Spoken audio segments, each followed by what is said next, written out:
obulamu mwe tuwangalira wano mu nsi kyekintu ky'okumanya ddi lwe kinaafuna obuzibu oba ddi lwe buyinza okuggwawo. Mu kino kikyentegeeza nti oyinza okuba ow'amaanyi leero ng'ensi ekumanyi, olaba olina emikwano mingi, naye mu kaseera katono mbeera nga obulwadde, obubenje, ekkomera n'ebigwa mu kkowe eryo biyinza okukulabisa nti kituufu olugendo lw'obulamu olina kulutambula bw'omu. Ekiyinza okuwerekerako mu lugendo luno z'empisa, obuntubulamu, ensa oba enkolagana eyawamu ng'omuntu gy'okolaganamu n'abantu yeeyinza okudduukirira. Mu kitundu ky'Emmengo ku katale oba akasinga okumanyibwa ng'akatale ka Ssaabasajja ak'Emmengo, we wali tumuyite muvubuka oba musajja anaatunnyonnyola amanyiddwa nga Makona owa Makona roadside chicken. Mu kiseera kino ali ku ndiri, yeetaaga obuyambi okuva mu buli nsonda yansi. Abadde nga n'emikwano, ayinza okuba oliawo ng'abadde n'ebiduula, naye mu kiseera kino addidde bakadde be n'emikwano emitono egigezezzaako kye gisobola. Naye ggwe mu kino oyigamu ki? Tugenda kuba tumwetegereza tulabe embeera gy'alimu, byatandika bitya, kiki kyennyini kyayitamu, agezezzaako okukivuunuka oba tagezezzaako. Sisuubira nti tawazeewazeeko, naye nga bwe bagamba nti asiika obulamu tassa mukono. Nze Aida Luyima nsaba ngatte wamu okusaba kwange okunyolwa n'omutima gw'ekizadde n'ogugwo tumukwasizeeko tulabe bw'avaamuko embeera.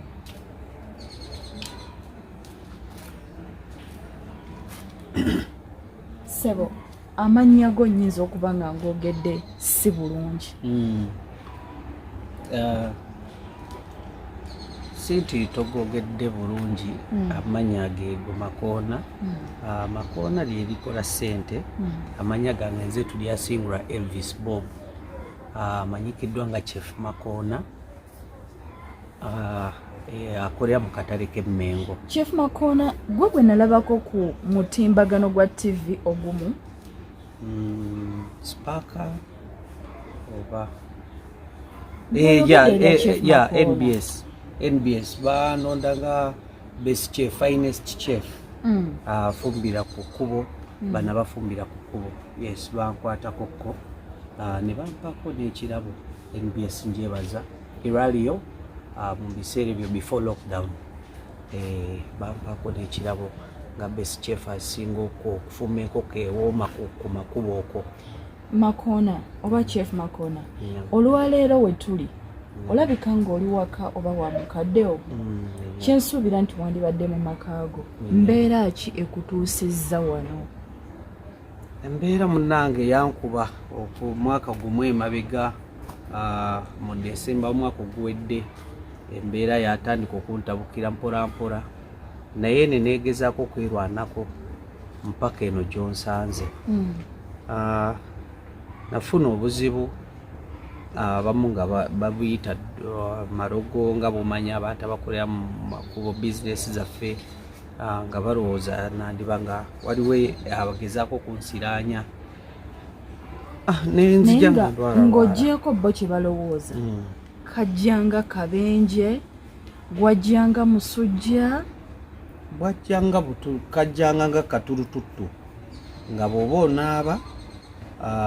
onaaba osanga akantu nga kazimbye n'okunekaatika.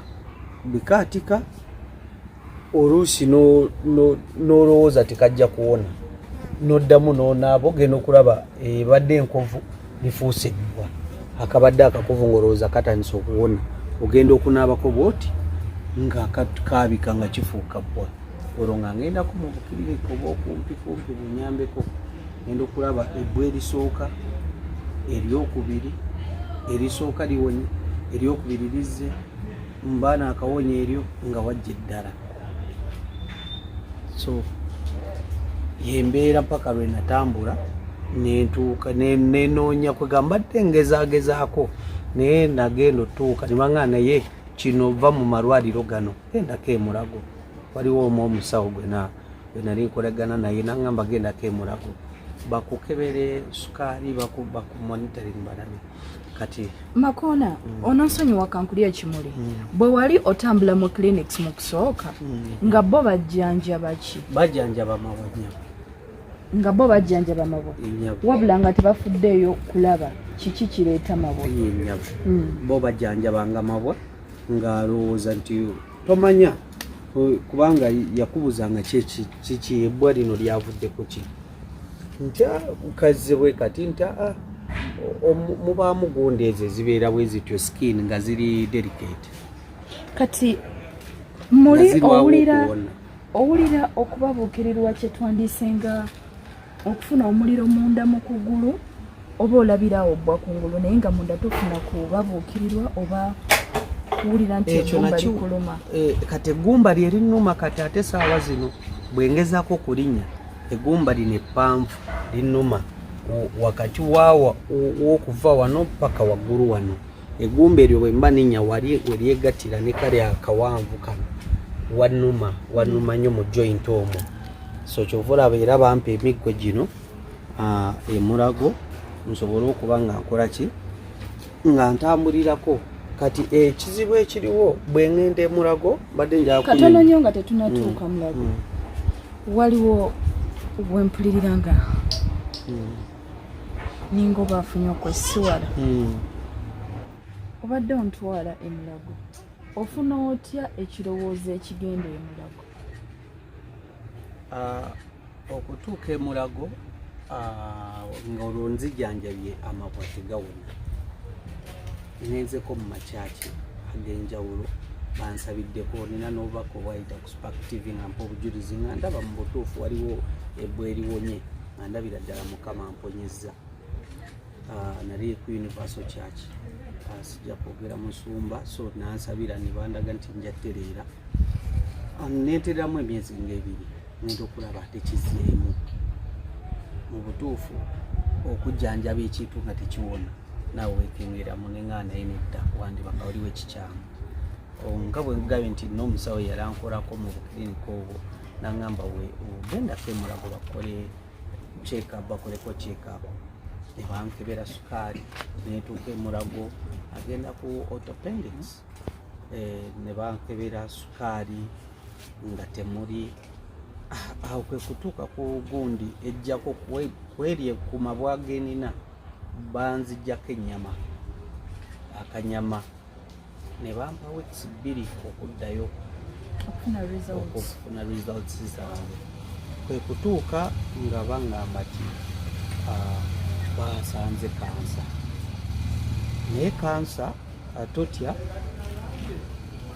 kansa oyo twagala kwekebejja kansa oyo ava ku kyera lwaki abasawo emulago bwe bakukebera okugamba nti olina kansa kansa alimu stages ogambye obadde omaze omwaka mulamba ng'olina obulumi obwo baakisanga nga kansa ali ku stage ki bansanga ali ku stage esooka nyama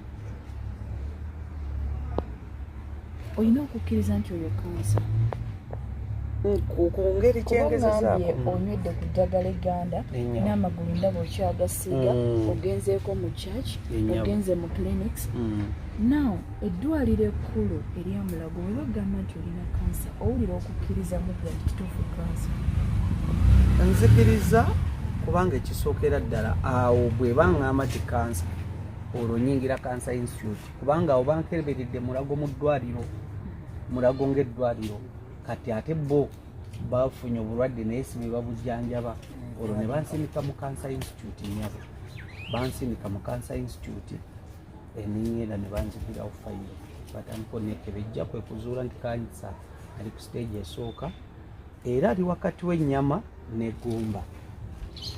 Kiki kye bakusuubiza okukola? Ekintu ekinzaamu amaanyi n'essuubi nti bwe kiba nga bwe kityo bwe kiri baŋŋamba nti ekirungi ozze bukyali kansa ono basobola okumukalirira kye bayita radiotherapy. Waliyo machine okuggyako akasente ku muntu nganze ne bw'olaba gy'onsanze kankuba wala. Awo wenyini Omuganda alina enjogera egamba nti gakuweebwa munno oba amagezi muliro nti bwe gukuggwako oba bwe gukuzikirako oddukire wa mulirwana. Makona abaddenga n'emikwano, ekyo kyensuubira. Mu myaka gy'alimu n'omulimu gwakola kyenkakasa nti abadde alinayo ky'oyinza okuyita ebiduula. Olwaleero ekimwekubya empi ze ssente z'obujjanjabi. Olwaleero kiri buwe enkya tomanya kiyinza kuba wamu nti agali awamu ge galuwa ennyama. Ky'osobola kyonna okuba ng'omudduukirira kya makulu nnyo, kya mugaso nnyo kuba tomanya.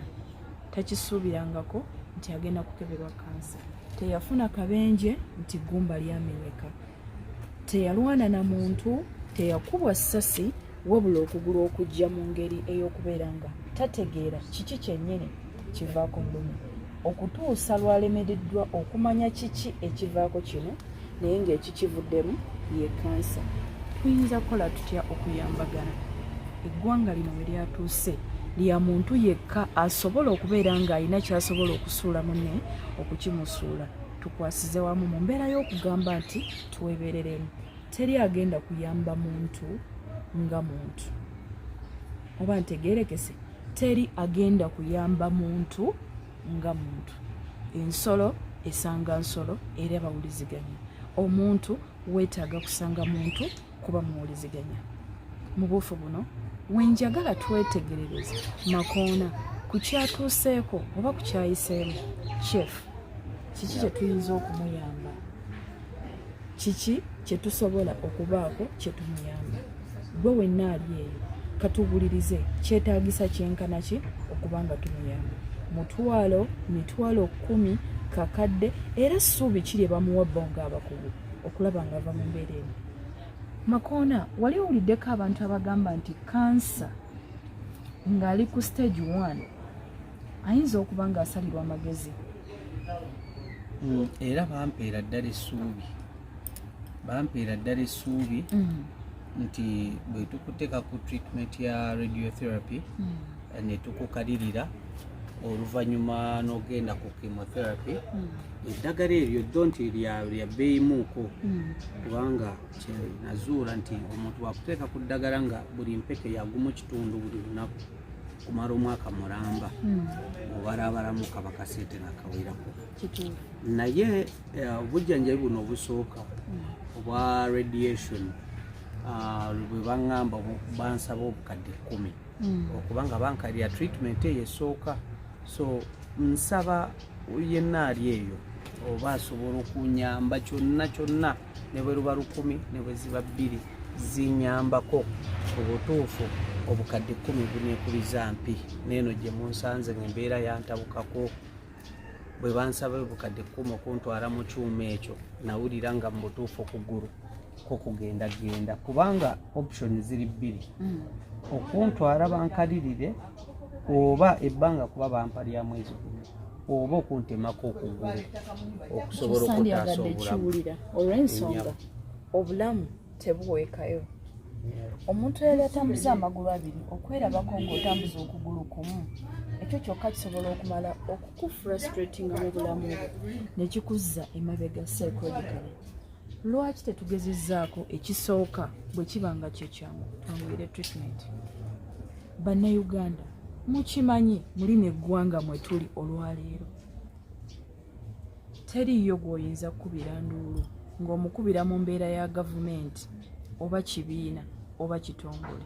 Guba mutima gwa muntu ssekinnoomu n'adduukirirako ky'asobola. Makona, eddagala ly'omutwalo 1.5 buli lunaku okusinziira ku byenku tegeddeko ng'emirimu gyo girabika gyali gitambula bulungi, obuzibu bujjirawo okuba nti tosobola kwa si mu bubi okuba nga tosobola ku affordinga at least biru eno ekitundu kyayo. Obuzibu bujjirawo? Nnyabo nga bwe nkugambye nti wano nsoose kwejjanjaba nti omwaka mulamba nzize era batono nnyo bamaze kundaba nga ndi ku miggo okutegeera nti Makona ddala alina obuzibu bw'amaanyi. Ngezezzaako ekimala ntambudde mu malwaliro agasookerwako. Makona, okusinziira ku bwe nkutegeddeko oba bye nnoonyerezaako ku Chief Makona, si mu bubi naye ndowooza nti akasente wandibadde osobolako at least okubaako kyotambuza kuba bizinensi zibadde nga zikola. Chief Makona wamaanyi mu Mmengo, naye obuzibu buvuddewa okuba nti mu kiseera kino onoonyezza kudda mu bazadde, ekintu ekyoleka embeera enzibu nti omuntu w'olemererwa n'ogamba kanzire mu bazadde kiba kigaanye. Amazima gali nti nga bw'ozo ndaba nti nkugambye nti omwaka mulamba nzijanjaba okugulu kuno. Kisookera ddala njagala ojjukire nti bwakatutta mu guno omwaka, bwakatutta tudyoke tuddemu tukole. Bwe batutta bwe bati embeera olwedde mbadde mulwadde nga nze nejjanjaba naye ng'akasente nako katono nga bw'otulaba nti tutandise okweddabulula ate gwe olwedde olina obulwadde, emirimu tegitambula bulungi, tubadde twakatandika okukola, amafuta ogalabye bwe geeyongedde, enkoko ne zipaaluuka, ebbeeyi gye twali tukiguliramu enkoko ne zipaaluuka. Bw'oyongeza ekifi ky'enkoko bakasitoma otandika kulaba babale, ngenda otuuka nga nafuye sikyasobola kukola, okugulu sikyasobola kubeera ku mudaala. Bw'olekawo omwana enkya ripootinga, leero ripootinga ntono nnyingiko, enkya n'aripootinga birala, kwegamba emirimu gyonna negisanyalala nti ne client oluusi baclient bamanyira nze nga bwowulidde Chief Makona ne bakendeeramu olw'okuba tebakyandaba ku mudaala. Chief Makona, okimanyi nti nkimanyi gw'omu kubaliisa abantu abamanya okwetooloola mu Mmengo ye nnyabo. Okimanyi nti waliwo n'omuyimbi omu gwe mmanyi gw'otayogeddeeko naye nga mukwano gwe era nga akuba kasimu n'omupaakingira ebyokulya? Bangiko sinoomu. Nsaba okozesa omukisa guno obategeeza embeera gy'olimu kuba bayinza okuba bwe batumawo omuntu asangawo omwana ye n'agula kyagula tebamanyi embeera gy'olimu. Waliwo abantu betumanyi ng'ayinza okukwatibwa ekisa omwoyo gw'obuzadde oba abomungu be yasukkulumya eddaala ng'ayinamu ku kasente n'obuntu bulamu nti ayinza okukwatibwa ekisa n'abaako ennyamba lyakuyambamu kuba ogambye empeke ya $1.5 buli lunaku okumala omwaka mulamba. Tebakuweereddeko check-ups nti oddayo buli luvannyuma lwa bbanga bweriti? Anti kaakati radiation nga bwegambye basaba $1,010,000 then yokenzera ku treatment eyo ya $1.5 okyetaaga $1,010,000 omulundi gumu ez'obuliwo. Then bwekiggwa ndiyokenzere ku mpeka ey'N1.5. So nga bwogambye nti nina abantu era njagala kukozesa omukisa guno, mwebale nnyo aba Invix Media okunoonyaako, mwebale nnyo, mwebalire ddala. Njagala kukozesa omukisa guno ku buli muntu gwe nkozeeko. Bw'otuna Mmengo ninayo omuyimbi Biba Uganda muntu wange kuba yaninaanye gwe nsooka okubira omulanga nti anyambeko ne konna kasobola kubanga client wange ate andi kumpi naye oluusi bawulira buwulizi nga nabo tebamanyi kigenda maaso ne balaba ng'omudaala oluusi toliiwo, empuliziganya ntono kubanga neza data nsiziri nezicommunicatinga ku abantu bange. So nandisabye buli muntu gwe nkoze ku baami aba CBS Powesa, nkoze ku bakulu okuva ku mukulu Mwami Kawoya Mwebe owa CBS FM Senkuru yennyini mpaka ku bantu ba wansi. Vinka bw'otuna nina n'ebifaananyi nga nfumbira swangs nagifumbirako ku roast and rhyme, saagenda kufumba wabula ba hiring nga chef asinga ne bantwala mu roast and rhyme okubookera akamyu. Sebo nze musajja abookera akamyu Mr. Benoni, nze nabookera akamyu era nze nagabula Vinka ku lunaku lwe yali akuza n'abanzaalibwa. So nkozesa omulanga guno, nkozesa omukutu guno kusaba buli omu, buli sekinoomu n'atawulidde linnya lye mu butuufu mbamanyi nti gye muli abasobola okunyamba. Mbadde musajja nga neekolera, neetengera ku magulu gange okwekolerera naye kati embeera mbi, embeera yantabukako baganda bange. Okugulu kwange ze ssente, ndi mufumbi, okugulu kwange kuno kwe kunyamba okuyimirira nfumbe. Bwe banakuggyako nakutama ntya, badde nsaba munyambe mu kyonna kye mulina, buli kyonna ky'olina musuuza ezeerisa ekivulu kyo. Kati singa nze omu ku bafumbi omutwe nakiwulidde nenga bannange, sajja wange Edikenzo, okimanyi bulungi gwe ono Makona si gwe gusoose. Tubadde ffenna omusajja waffe yali atuyamba Tomukaaya Kigonya Kaki yatuva ku maaso. Oluusi osanga eno embeera yali badde yagigonjoola, naye okimanyi bulungi omusajja atuvaako ku maaso. Naye mmwe baabasigalawo mutusaasire bambi, mutuyambe. Makona, ng'oggyeko okkubira abantu omulanga embeera eyo newankubadde sinnavaawo, nina kunoonya ku Biba Uganda nga bw'oŋŋambye, kuba sisuubira nti ayinza okumbula muyimbi w'emmengo, muyimbi kati sebo oyo musajja w'amaanyi abeesingira mu Mmengo. Baye musajja gwe tulina yavaayo ate ng'asibuka Mmengo. Mu kino kyakuyiga ki ky'ofunyeemu? Kuba nakulabako nga bwe waŋŋambye ku NBS ttiimu yaabwe endala oba gye wali okolaganyeeko nayo gyo nga togiyise, era kyakuyiga ki ky'ofunidde mu mbeera eyo? Amazima gali nti mu mbeera eno njizeemu ebintu bingi ddala. Bwe ntandika obyogera nyinza obutabimalaayo. Njagala kwebaza aba NBS kye baakolako kunsapootinga. Naawe olaba wentuuse, abantu abo bambi bagezezzaako, era nabo mbakuba omulanga nti ebintu bye mwampa equipments kati sawa zino zitudde, tezirina muntu asobola zikolako kuba omuntu gwe mwayamba yenze ali ku ttaka. Naye nfunyemu okuyiga kungi. Kisookera ddala omulimu guno nagumanyiiza nti nze mulimu, abantu balyanze nti Makona bw'aba taliiwo abantu tebajjamu nga bwe balina kujja, nti nze mulimu. So nga abalala bakola brand nti Chef Makona ne bw'aba taliiwo Makona enkoko ye yeeyo. So ndowooza kati saawa okwetereza n'okumanya, era byenjizo jabiraba bwe Mukama bw'anaaba annyambye n'ensonga. Katono nnyo, waliwo omusajja oba abasajja bentera okuwulira ku mikutu egy'enjawulo nga boogera ku ddagala lya habo wano mu Uganda. Tulina National Drug Authority ekakasa eddagala ly'Abannayuganda. Nsaba ggwe kennyini mu ddoboozi lyo, bw'oba owuliramu essuubi n'okukkiriza mu Bannayuganda ne Uganda, oyongere osaba obuyambi nti wayinza okubaayo munnamukisa nga talina ssente, naye nga kansa ali ku stage 1 yali amu experience nzeeko ku muntu omulala ng'amanyi ki ekiyinza okukolebwa, obuyambi obwo nabwo bumusabe kubanga n'amagezi tugeetaaga.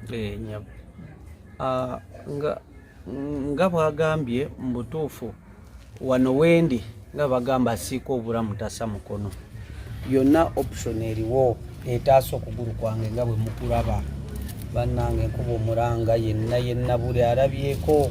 Bw'oba olinayo akaddagala ng'olinayo omuntu eyawona, munyambe munsaasire nsobole okufuna obuyambi obwo. Munyambe mumpe ku ddagala, mumpe obuyambi kubanga kati nze noonya bulamu.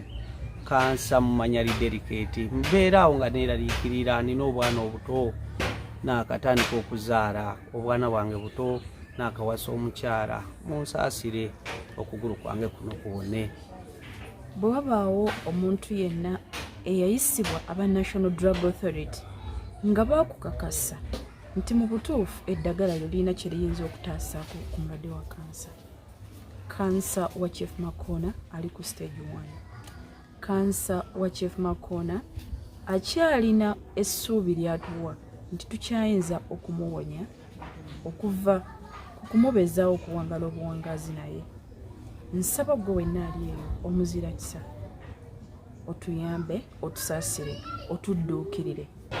Ngatta eddoboozi lyange ku lya maama we ngatta eddoboozi lyange kuli abaana be kuba bato tebasobola kujja mu kamera kweyogerera kuba omu alabika alina emyaka nga 2 omulala wa myaka nga 3.5 tebeesobola obulamu tebabuyinza awatali taata mukimanyi nti omukyala ne bwoba n'akasente weetaagako ssente y'omwana mu mbeera bweti omukyala akafunawo katono nnyo akatayinza kulabirira maka nakujjanjaba mukwano gwe naye wennyini wansabira mutuyambe mutukwasizeeko kyonna kyemusobola nga mu bano mwentwalira aba kampuni ya Hypono abatusse ekyokunywa ekyo mu ggwanga omuzira kisa Mama Fina kuba nzikiriza nti maama oyambye bangi nzikiriza nti Dr. Senfuka omukugu mu kunoonyereza olina kyoyinza okubaako kyotuyamba mu bitiibwa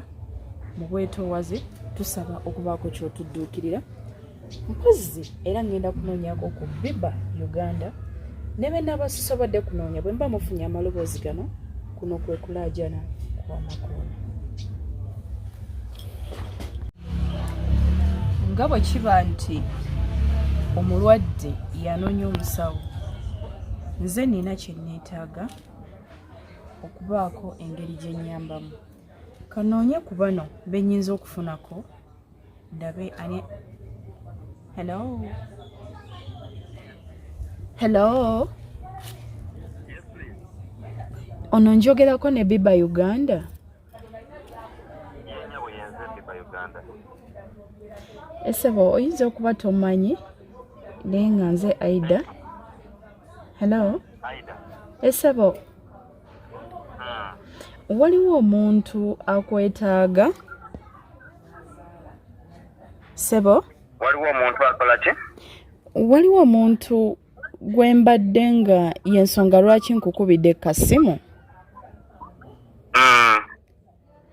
bamuyita Makona lyerinnya lye erisinga okumanyika mu Mengo oba Chef Makona wanje DJ Makona ono owenkoko era y'omu ye DJ Makona ye Chef Makona sebo enyabo mutegedde omwami olwakuba yali yambulako nga sikyamulaba nnyo ku mudaala gwe ayinamu obuzibuzibu obutamusobozesa kubeerawo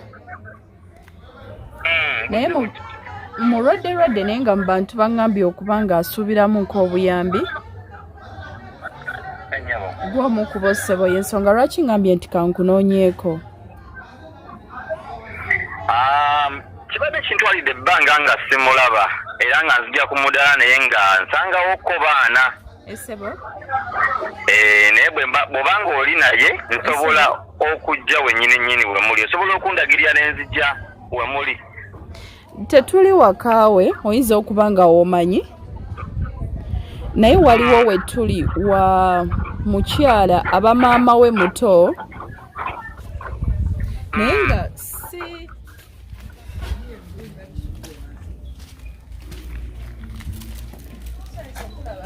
banayo omulwadde ali luddawa muganda wange muganda wange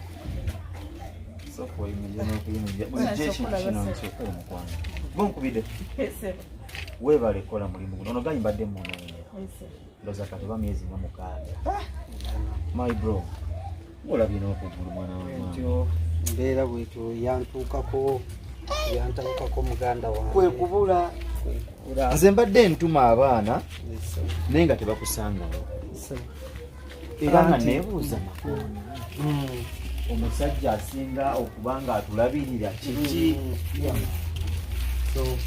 era omukyala bwankubire nengamba anzije naye anza nnyo muganda okulabako kokka era nga nzeemuuko amaanyi gatulena wano omwana nzeemu amaanyi gwoli wa Luganda kitegeera nzeemu amaanyi gwoli wa Luganda gye twazirunda kitegeera ganda wange era yatabukako era yantabukako twetaaga obuyambi nga bondaba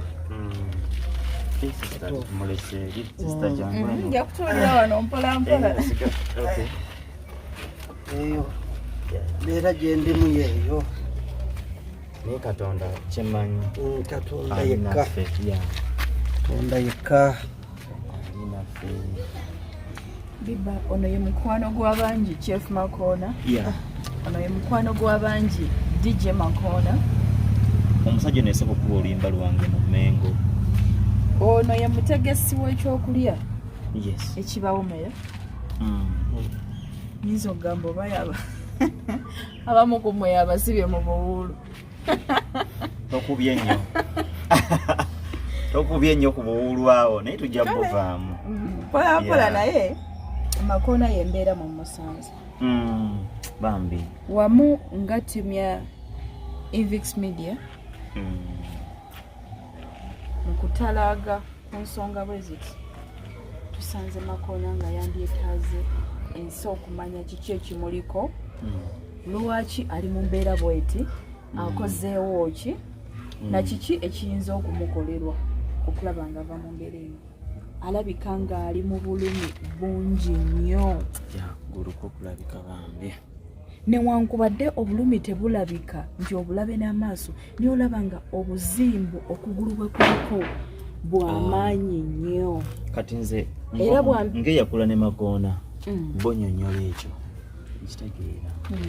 Kozi twatambulanga ne tusamba naye akapiira ku Mmengo awo tetusoma naye. Kati bwe ndaba embeera eno nkitegeera kyayitamu. Era this is too bad. Essaawa eno Makona yeetaaga kyonna ekiyinza okuba nga kisoboka. Ogatte eddoboozi lyo ku ddoboozi lya Makona, tulabe kiki ekiyinza okuba nga kimukolerwa. Oba oliawo kiyinza okuba nga kye tunaasobola si kyekinene ennyo ekyenkomeredde. Naye kyemmanyi nti buli omu bw'abaako kyagattako kisoboka okuba nga Makona ataasa. Yasabibwa obukadde 10 eddwaliro ekkulu e Mulago okutandika okufuna ku kambuzeemu nga bagenda kujjanjaba oba weweeza. Bamwa options. Option esooka konya ekyuma ekyo radiotherapy. Ono stage kweri nti nsobola okuwona bampa essuubi. Essuubi yemmwe baganda bange. Essuubi kubanga ssente muwulira akasente abamu era bwentuula eri Kkansa Institute olaba ng'omuntu bamugyeko okugulu naga nti nze munaye nali sisobola nempayo okugulu kwange naye baganda bange bwekuba omulanga nendaba kati nga biboze obutuufu nziramu amaanyi ndabira ddala nga sigenda luzinga kuno okugulu nga sigenda luzinga okugulu kuno muganda ondaba omufumbi wonkutte ebiti sisobola kufumba nga nkutte biti banna olina okuddamu oyimire ku magulu byabiri nzikiriza ntikigenda tuukirira. Amiina. Era ngenda kwegatta ku ddoboozi nga Biba Uganda ne muganda wange Makona nkoowoola abawagizi bange bonna mu nsi yonna. Nkimanyi nti mundaba era ono muganda wange bw'oyamba Makona oba oyambye Biba Uganda because bw'afuna obuzibu nange ate mba mbufunye, bw'asanyuka nange mba musanyufu. Nkoowoola yenna asobola okutwegattako mu kaseera kano. Bagamba munno mu kabi yabeera munno ddala. Mbadde sobola sigalayo nga mpulidde ekintu ekyo. Mwenda buli asobola. Muganda waffe agenda kuba asobola otuwa ku mukutu guno tusobola okuba nga tutuusiza obuki obubaka eri buli muntu yenna. Because kino kintu oli talina ssente oli kyaba asobodde naye ng'alina ddagala. Kyempulira waliwo abantu bempulira nti bakakasibwa National Drug Authority nti eddagala lyabwe lituuse ku mutendera oguyinza okweyambisibwa okubanga lisobola okutaasa ku muntu wa kansa most especially ng'ali ku stage 1. Awo ensabira kyonna ky'oyinza okusobola okuwa Makona na bonna abantu b'omu Mmengo. Kyemmanyi community nga community mwabadde akolera mulaba Makona mumanyi Makona manager desk nga bwe bakwogeddeko bakasitoma ba Chef Makona bakasitoma abamanyi Makona roadside chicken bakasitoma b'ekitundu awali Makona roadside chicken ng'aba Fosca mwenna ababeera awo parliament Alozias Rosius Matter of Joy. Abubeka Kawalia ekyengulu awo. Sorry, not Abubeka. Neno wansi waliyo Rosius Mukasa. Yes. Atwala side zombi. Rosius Mukasa. Wansi. Mengo eriwa Rosius. Waliwo ba MP babiri. Ati bonamba twala. Osala wansi nokirira kufufa oba oli wa Rosius Mukasa. Owalubaga South. Yes. Bodda waggulu katale. Era ate bonna abasaali. Bonna ninayo abali wa Abubeka. Yes. So bonna tubako. Nga yadda mbigirya mukwano gwabanji. Yali mukwano gwabanji. Class monitor Kasibante. Yes. Yali mukwano nera naye asobola okujja. Bakansala. Godfrey Kamya, Alexi, Sauzi, Alexi, Tone, Bone. Yeah. Mwena bakoora baganda bange yonna gye muli. Guno mulanga nange nsitukidde mbannaye tetugenda sigala ku ttaka because kati generation yaffe tetusobola ate gireka. Sente ezinoonyezebwa mu kiseera kino ziri obukadde 10 nga ze zisooka, then obukadde bwa sente obwetaaga okubalirira nti buli lunaku tujja kuba twetaaga $1.5 okusobola okugula empeke. Okusobola okugula empeke ezigenda okumuyisa mu bbanga ery'omwaka omulamba ng'abakugu bwe bamugambye okuva mu Cancer Institute okusobola okulaba nti ataasa okugulu kwe kuleme kutemebwako. Lina abasanyu lya nsuso nga tufunye okudduukirirwa kw'Abannayuganda. Jjukira mu ggwanga Uganda kati embeera eriwo toyina gw'ojja kkaabira nti gavumenti oba ekitongole oba omuntu nti yavunaanyizibwa ku kino, wabula buli omu omutuukako mu kiti kye gambanga ba MP bwakuyamba n'akudduukirira abakutaddeko ettaffaali. Kabe MP yawummula ng'alina obusobozi, kabe mukozi munno nga be waliwo n'omukyala mukwano gwange RDC n'ava. Yes. Mutagira n'ava kati RDC wa Masaka. Yes, mama. Ate ng'oyo mbadde client wange ate nange ndi client we ku Nava Saloon. Mama Nava. Kuba omulanga ogutakungula. Wakati mu bwetoowaze. Nsabokirize nkunoonyeeko. Wonna wemba nkutuukiddeko manyi oyinza okuba nga si kyangu okutuukako. Naye nsabokkirize mu mbeera yonna ntetenkanye nkutuukeko. Tukwasize wamu tutaasema era bw'oba okikoze oba okikoledde mutima mulungi ne Katonda aba akuddizaawo. Bino ebintu by'okuyamba omuntu gw'omanyi nawe batomumanyi. Naye buli lw'okikola n'oteeka essanyu ku muganda waffe naawe wuwo ate era Katonda akikola mu ngeri gy'otasobola kukola ki abakkiriza ffe tukkiriza. Besisobole kufuna nga mwe musobola okunfuna kubanga mufunye omulanga guno oyinza okunoonyezaako ku 074429575 n'ennamba z'essimu endala tugenda kuba nga tuziteekako okusobola okuba nga tufuna obuyambi oba olina 1,000 oba 2,000 oba 1,000 oba osobola obukadde 5 oba obukadde 10 n'ogamba nti ngenda kuyimirira mu nsonga ya Chief Makona muyambeko njiguse. Oyinza okubogamba nti ndijjukirwako ekyo nti nayamba Makona. Abawagizi bange mwenna abali mu ggwanga Uganda n'abali wabweru wa Uganda ku nsonga eno njagala muyite ku mikutu gyange gyonna gye mumanyi oba gwa Facebook Biba Uganda oba ku namba yange y'essimu 0700 793293 obeere ng'osobola okumpa feedback. Omukyala Madina ali e Dubai, omukyala Shadia owa Shamaka Foundation, omukyala Edina owa Yamba Kids Foundation, manager we Record FM, Mr. Chiza Fufa FM, n'abantu mwenna n'abasobola, Pastor Moses mwenna n'abasobola okubaako kye mudduukirira, Dr. Kasereka mwenna lino eddoboozi tulikola era nziza wano lwakulumi kyesinza kwerabira nga tuwumbawumba awulira nti olina akumanye mu Mmengo, osuubira okuyitako mu Mmengo, osuubira okukyama olyeko mu Mmengo, wali oyimiriddeko n'ogula ekyokulya ku katale ka Ssaabasajja ak'e Mmengo, omukulu Magogo owa Fufa ffe gye tusinga okukumanyira, va mu bino eby'obubaka bwa Parliament ffe tetukumanyi nnyo, naye nno tukumanyi nnyo ku by'omupiira sayidi eyo tusaba otuyambe kuno ye mulenzi oba ye musajja abadde abategekera ekyokulya woyinza okuyita n'ogula ekyokulya nga kiri safe nga kiri clean ekyokulya nga kiri first class nsaba bannange mutuyambe ku 0796575 oba okuyita ku Invix Media noba ng'otutuukako tusobole okutaasa Makona ne bw'oba ovuddeyo nga ssekinomu n'ogamba nti nze miliyoni 10 ziizo enkyakere ku treatment ne bw'ogamba nti nze nja kunoonya Makona oba Chief Makona wane Mengo ku katale takubula n'ojja bw'otuukawo nga taliiwo ekifo kye weekiri era basobola okudirectinga kuba ye ng'omukozi we amanyi gy'ali naye tatera kukyexposinga okutuusa ffe nga tuvuddeyo kukyexposinga bwe tutyo bwe tugezezzaako kyonna kye tusobola olunaku olulungi tuyambagana.